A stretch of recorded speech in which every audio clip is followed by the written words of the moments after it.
In the world of Exoborne, which is kind of like a parallel alternate timeline deal we've set up, it's in the near future. Mankind is facing a looming climate disaster. When the climate disaster became really bad, humanity rallied behind a project called Rebirth. So the ambition with Rebirth was to save humanity, to try to stop the climate disaster from happening. And we try to execute on that plan, and something goes terribly wrong, resulting in an even worse disaster than we originally tried to avert. And in this disaster, the players kind of get caught up in initially a bit of a mysterious conflict, which you get to explore in the game and you get to figure out exactly what's going on behind the scenes. But essentially, you are a rebel trying to save mankind, and things get progressively worse. Kind of like a firefight in a tornado. It gets worse and worse, not better and better.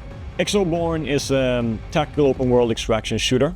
Set in a very dynamic world with forces of nature that constantly affect the way you play the game. You might be looking to grab some loot in a certain area, but oh no, suddenly there's a massive tornado ripping through there and you're getting ambushed at the same time. So it's that change, that dynamic change that we think is really exciting and fresh. So when players go in, session to session, minute to minute, and even second to second, they're having to constantly change their decision making. What do I do? How do I go after my objectives? What do I want to do now? In Exoborne, you are what you carry. So if you want to do a lot of damage, you need a big gun. If you want that gun to behave in a different way, you need attachments, you need to modify that gun.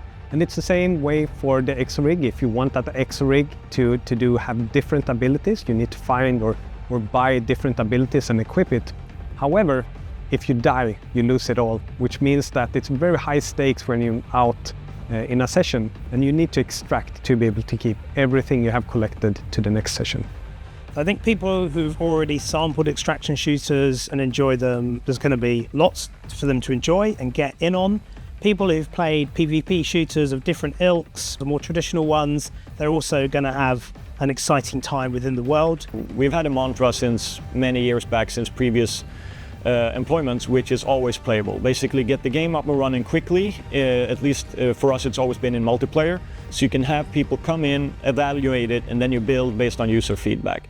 The natural evolution for us from that was something we call community first, which is we always develop the game with the community in mind. And we've begun to do these closed tests where we play with not just tens or hundreds of players, but thousands of players, and we get their feedback. And we get to see how in line our thinking is with the people that we want to ultimately play our game. We listen, we look at the data, and we get a very solid understanding so we can progress and make additional content, additional features. You can wishlist Exoborne on Steam, join our Discord, or go to the website and sign up for the playtest.